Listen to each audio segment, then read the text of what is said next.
오늘 우리에게 주시는 하나님의 말씀은 히브리서 2장 10절에서 18절까지 말씀입니다. 봉독하겠습니다. 그러므로 만물이 그를 위하고 또한 그로 말미암으니가 많은 아들들을 이끌어 영광에 들어가게 하시는 일에 그들의 구원의 창시자를 고난을 통하여 온전하게 하심이 합당하도다. 거룩하게 하시는 이와 거룩하게 함을 입은 자들이 다 한 근원에서 난지라.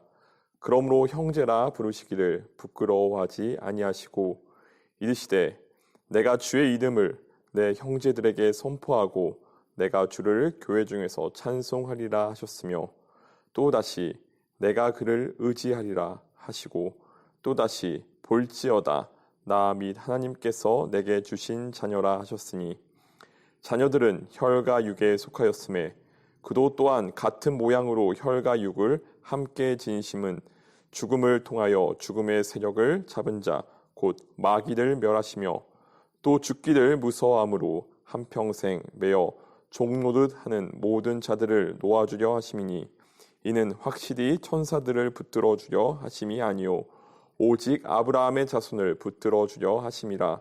그러므로 그가 범사의 형제들과 같이 되심이 마땅하도다. 이는 하나님의 이에 자비하고 신실한 대제사장이 되어 백성의 죄를 속량하려 하심이라. 그가 시험을 받아 고난을 당하였은즉 시험 받은 자들을 능히 도우실 수 있느니라. 아멘. 오늘 말씀의 제목은 구원의 창시자 예수 그리스도라는 제목으로 함께 말씀 나누겠습니다. 초대교회 때부터 오늘날까지 예수님의 십자가 사건을 처음 듣는 사람들에게 가장 의문스러운 점은 어째서 신의 아들인 예수가 인간의 육신을 입고 이 땅에 내려와 십자가에서 고난을 받고 비참하게 죽어야만 했었냐는 것입니다. 하나님의 아들인 예수가 인간이 되는 것도 모자라 십자가에 매달려 무력한 모습으로 죽었다는 논란은 당시 로마 세계에는 물론이거니와 그리스도인들에게도 큰 논란거리 중 하나였습니다. 당시 예수님을 몰랐던 로마 제국의 사람들이 믿던 신들은 보통 인간과는 다르게 강한 몸을 가지고 있고 우리가 먹는 음식과는 다른 신들만의 특별한 음식과 음료를 마셨으며 도덕과 윤리를 벗어나 내 욕심대로 변덕스럽고 무절제하게 살아가는 존재들이었습니다.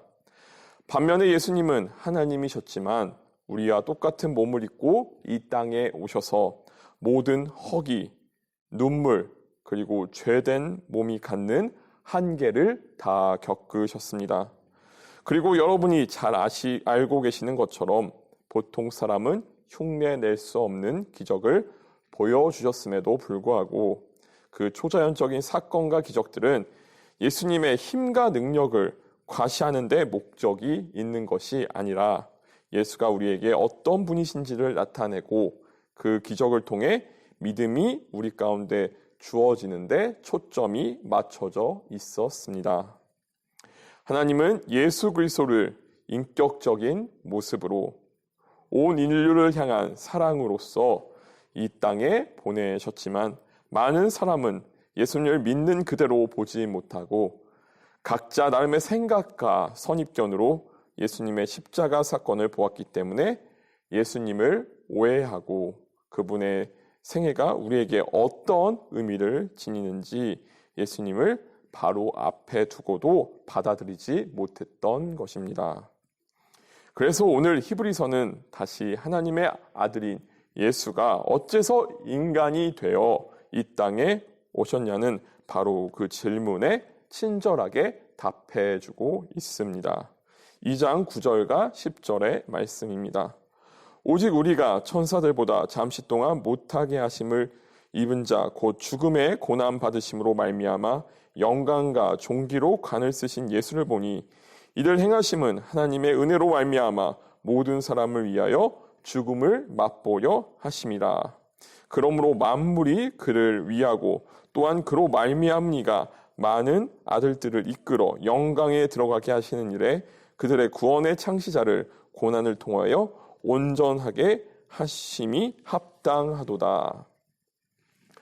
예수님이 불완전하고 연약한 인간의 깨어질 몸을 입고 이 땅에 오셔서 우리와 같은 삶을 사신 이유는 본문에서 죽음이라고 표현되는 인간의 연약한 삶을 있는 그대로 경험하고 우리에게 구원의 길을 준비해 주시기 위함이었다고 성경은 말합니다.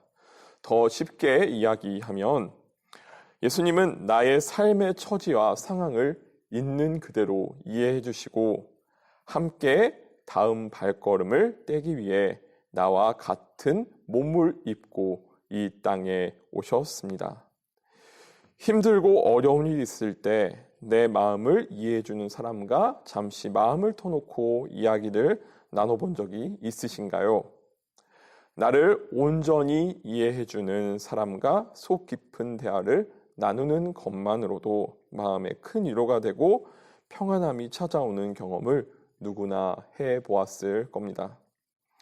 아파본 사람만이 다른 사람의 아픔을 이해해 줄 수 있는 것처럼 많은 말을 하지 않아도 상대방에게 나를 애써 이해시키려고 하지 않아도 비슷한 경험을 한 사람은 상대방의 입장과 처지를 나아가 고통까지도 이해합니다.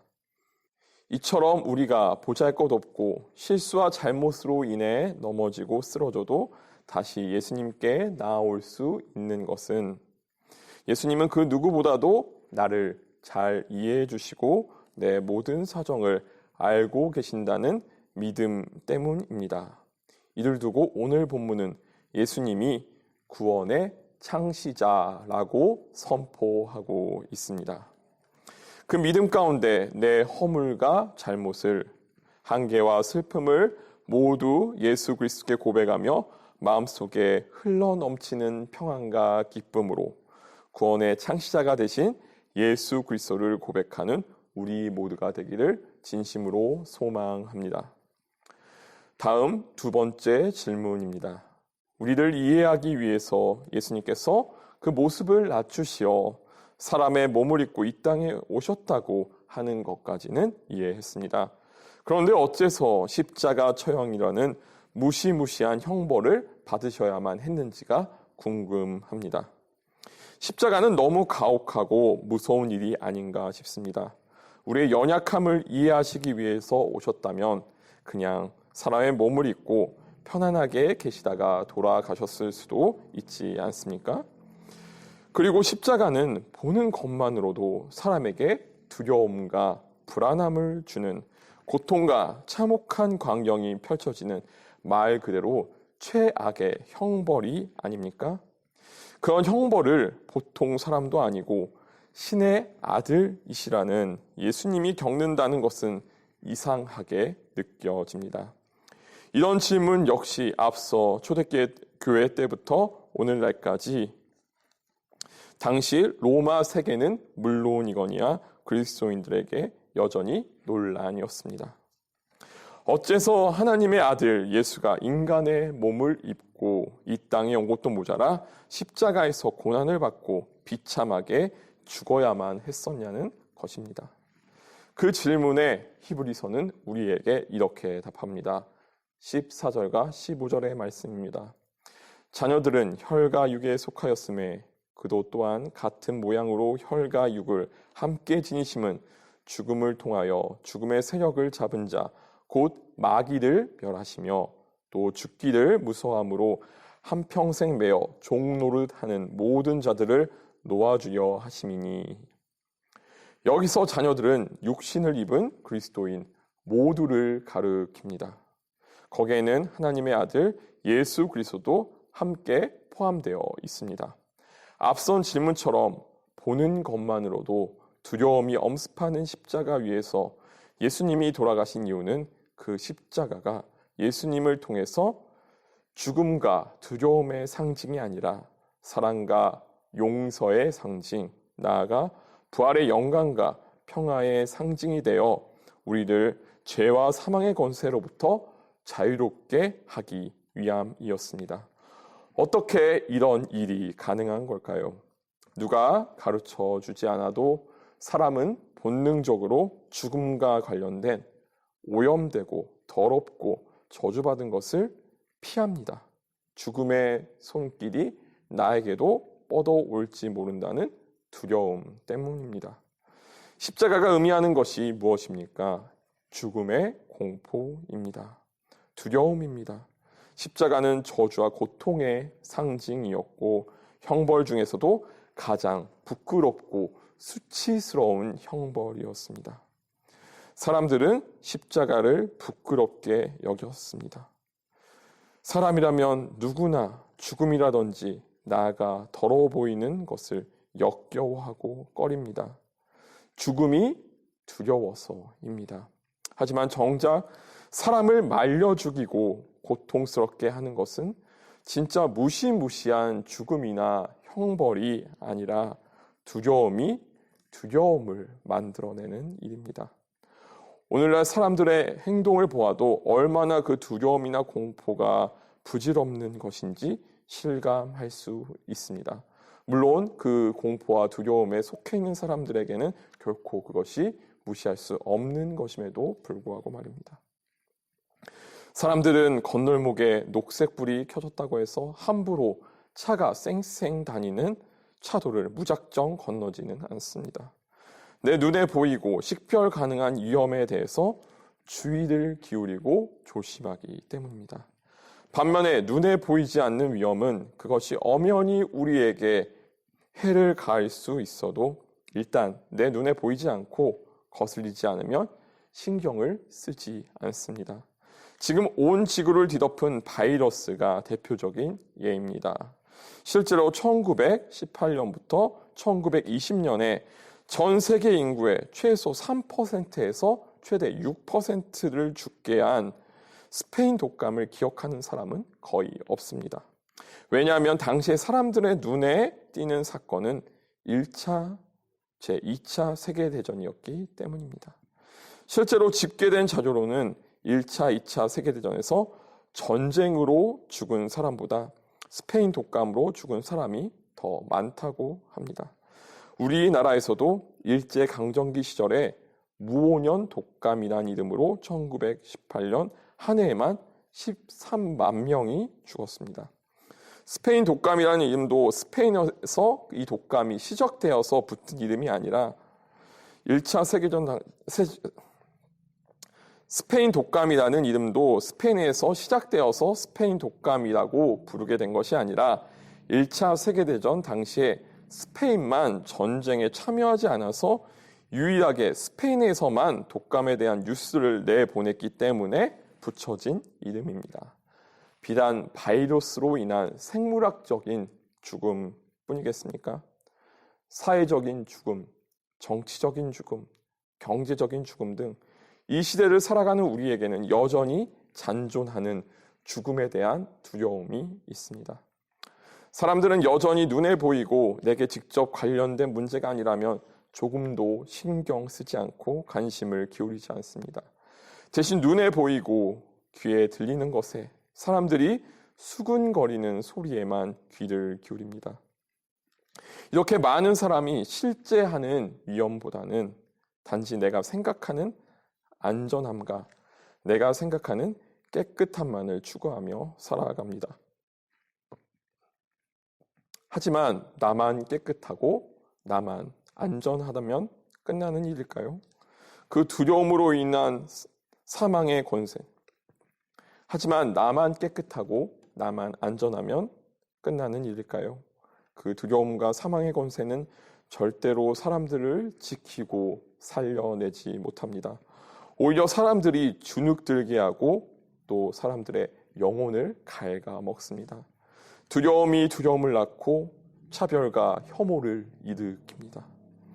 우리가 정말로 두려워해야 하는 것은 죽음이 아니라 그 죽음에 대한 두려움으로 인해 생기는 혐오와 반감, 죄책감과 갈등입니다.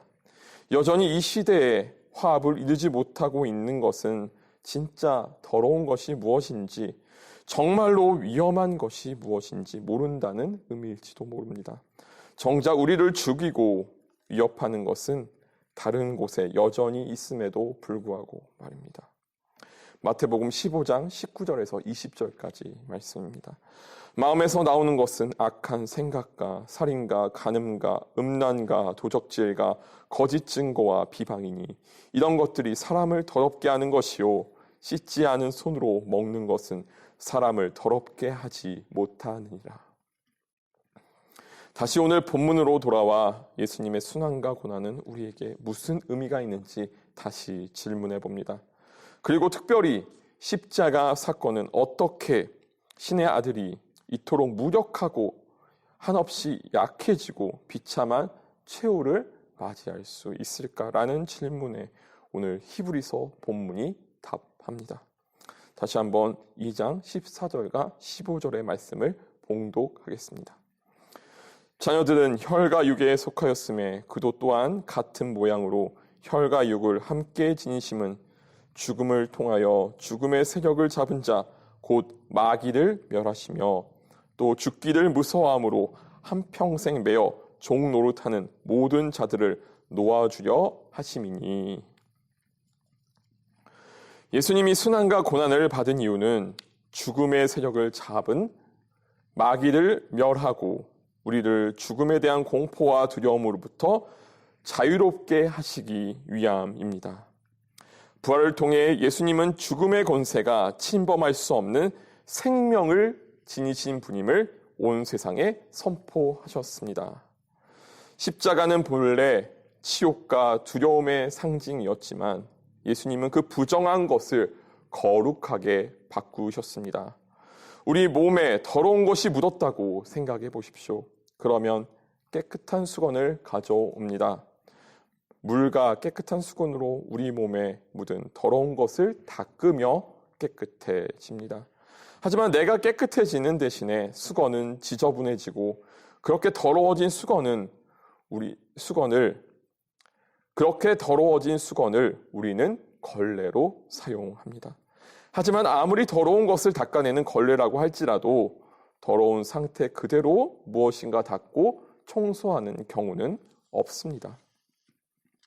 부정한 것을 깨끗하게 하시는 예수 그리스도의 십자가를 생각하면서 우리 민족이 나라를 잃었던 일제강점기에 살다 가셨던 목사님 한 분을 소개하며 오늘 말씀을 마치도록 하겠습니다. 이분의 이름은 손정도 목사님이십니다. 손정도 목사님은 우리나라가 일제의 식민 통치 아래에 있었던 때에 국내 또 중국의 상해와 만주 일대에서 독립운동, 해외 선교, 한국인 이민자 목회를 하셨던 감리교 목사님이십니다. 우리에게는 조금 생소한 분일 수 있지만 독립운동사에서는 이분을 빼놓을 수 없을 만큼 상해 임시정부 설립과 운영에 주도적인 역할을 하셨고 임시정부 주요 요직과 많은 독립운동 단체를 설립하거나 또 우리가 잘 알고 있는 안창호, 김구, 이승만 등과 함께 독립운동에 참여하신 분입니다. 또한 대한민국 해군 초대 참모총장 손원일 제독의 아버지이시기도 합니다. 하지만 이런 손정도 목사님의 화려한 경력과 역사적 위인으로서의 모습보다 한 명의 그리스도인으로서 살아온 모습을 더 깊이 들여다보고자 합니다. 손정도 목사님은 목회와 독립운동으로 바쁘게 지내면서 집을 비울 때가 많았지만 간혹 집에 있을 때면 자녀들을 앉혀놓고 아이들을 틈틈이 타이르며 자신의 속마음을 내비치셨다고 합니다. 그 내용은 다음과 같습니다. 인생에는 비단옷 같은 삶도 있고 걸레같이 사는 삶도 있다. 비단옷은 화려하고 아름다우나 없다고 큰 지장은 없지. 그러나 걸레는 잠시 없어도 집안이 흐트러지고 더러워진다. 나는 둘 중에 후자의 삶을 택했다. 걸레의 생명은 자기를 죽이고 이웃에 헌신하는 것이다. 너희들도 나같이 살라고 강요하지는 않겠다만 내 말을 꼭 기억해다오. 이렇게 자기 아이들에게 말씀하시곤 했다고 합니다. 앞서 더러운 것을 닦는 수건에 대해 말씀드렸습니다만 손정도 목사님의 삶의 철학은 걸레의 삶이었다고 합니다. 걸레라고 하면 가장 먼저 떠오르는 이미지는 당연히 더러움입니다. 하지만 조금만 더 생각해보면 이미 더러워진 곳을 더 더러운 걸레로 닦는 사람은 없습니다. 사람들은 걸레를 보면서 더럽고 지저분하다고 생각하지만 걸레가 제 역할을 하기 위해서는 역설적으로 깨끗해야만 합니다. 또한 걸레는 남을 닦기 전에 자신을 먼저 깨끗하게 빨아야 하죠. 그처럼 손정도 목사님은 자기 정화에 철저하신 분이셨습니다. 그래서 표현이 좀 어색하게 들리실 수 있지만 거룩한 걸레로서 교포사회와 독립진영에 권위 있는 지도력을 발휘하셨습니다. 그분의 생활 원리는 삶과 목회의 주된 철학이며 신앙 고백이었기에 그는 어느 사람과도 불화한 적이 없었으며 가는 곳마다 화목해하는 역할을 하며 모범이 되셨다고 합니다. 그 누구보다도 하나님 앞에서 거룩한 그리스도인으로서 살고자 했던 사람 손정도 목사님을 독립운동가들 뿐만 아니라 내놓아야 하는 지도자들까지 신뢰하며 따랐음은 당연한 결과입니다. 자유민주주의냐, 공산주의냐, 폭력적인 방법이냐, 외교적인 실력이냐, 이런저런 방법과 각자의 이데올로기를 두고 독립단체들과 독립운동가들이 분열되어 혼란을 거듭할 때 손정도 목사님은 독립운동가들이 각자의 생각과 뜻을 쫓아 분열하는 것을 안타까워하시며 그럴수록 더더욱 올바른 신앙을 통해서만 우리의 독립이 가능할 것이라고 믿으셨으며 나라를 잃고 고통당하는 모든 이들을 품기 위해 일하셨습니다. 후대의 역사가들은 손정도 목사님의 특별하고 비범한 모습을 그리며 축혀 세우지만 정작 손정도 목사님이 추구하셨던 삶의 방향은 자기를 더욱 낮추고 희생하며 양보하는 삶이었던 겁니다. 역사가 조명하는 손정도 목사님의 모습만 보면 그가 겪었던 고난을 쉽게 간과할 수 있습니다. 손정도 목사님은 평생 고문 후유증으로 심장병과 심각한 위궤양에 시달려야 했고 결국 지병으로 인해 가족에게 돌아가지 못하고 중국 길림의 한 병원에서 홀로 생을 마감하시게 됩니다. 어떤 사람은 손정도 목사님의 삶을 보며 평생을 절대 빈곤, 절대 고독, 절대 고통 속에서 살다가 비참한 삶을 사신 분이라고 여길지도 모르겠습니다. 하지만 우리는 손정도 목사님이 삶이 더럽혀지고 슬픔과 고통이 가득한 이 땅에 하나님의 나라를 이루기 위해 한 알의 썩은 미달이 되는 복된 삶을 사셨다는 것을 믿어 의심치 않습니다. 이렇게 불결함과 더러움의 상징인 걸레 철학으로 헌신과 낮아지는 거룩한 삶을 사셨던 손정도 목사님의 생애는 자격 없는 우리를 형제 자매라 불러주신 예수 그리스도의 십자가의 길을 닮아 있습니다. 2장 11절에서 13절까지 말씀입니다. 거룩하게 하시는 이와 거룩하게 함을 입은 자들이 다 한 군원에서 난지라. 그러므로 형제라 부르시기를 부끄러워하지 아니하시고 이르시되 내가 주의 이름을 내 형제들에게 선포하고 내가 주를 교회 중에서 찬송하리라 하셨으며 또다시 내가 그를 의지하리라 하시고 또다시 볼지어다 나와 및 하나님께서 내게 주신 자녀라 하셨으니 은혜라는 것은 내가 그럴 만한 자격이 없음에도 역임을 받는 것입니다. 예수님은 우리의 모든 과거와 죄를 모두 끌어안고 십자가 위에서 돌아가셨습니다. 그 말은 누가 뭐라 해도 우리는 그리스도의 형제 자매가 되고 또 자녀된 우리가 정죄함에서 자유로워야 한다는 뜻입니다. 그 확신 속에서 살아가야 할 의무가 있습니다. 예수 그리스도의 십자가를 통해 모든 사망의 권세가 소멸하였습니다. 예수께서 십자가 위에서 돌아가심으로 시간과 공간을 초월해 모든 구원이 이미 완성되었습니다. 다만 우리가 시간을 경험하는 것이 제한되고 유한하기에 마치 그 구원이 서서히 이루어지고 내가 조금씩 선을 행하게 된다고 느낄 뿐입니다. 이 세상을 주관하시고 우리를 인도하시는 이는 오직 하나님뿐이십니다. 하나님은 단지 우리를 창조하신 분으로서가 아니라 직접 경험으로 나에 대해 알고 계십니다. 이 땅에 내려오셨기 때문입니다. 그만큼 예수님이 우리의 연약함과 안타까움을 잘 알고 계신다는 의미입니다. 나의 못남, 나의 찌질함, 연약함을 알고 계십니다. 그래서 예수님은 우리를 도우실 수 있습니다. 아주 사소한 것들부터 결정적인 일들까지 직접 겪어보셨기 때문입니다. 로마 시대의 십자가는 저주와 두려움의 상징이었습니다. 하지만 예수님은 십자가의 저주와 공포를 구원과 사랑으로 바꾸어 놓으셨습니다. 부정한 것을 거룩하게 하시는 것은 오직 예수 그리스도만이 하실 수 있습니다. 그 예수 그리스도의 형제 자매며 하나님의 자녀가 된 우리 그리스도인은 세상의 걸레가 되어야 합니다. 세상의 더러움과 악으로 인해서 내가 더러워지고 내가 오염되는 것이 아니라 예수님의 십자가처럼 손정도 목사님의 걸레 철학처럼 우리도 우리의 삶의 자리에서 이 세상을 거룩하게 바꿔나가는 삶을 살면 됩니다.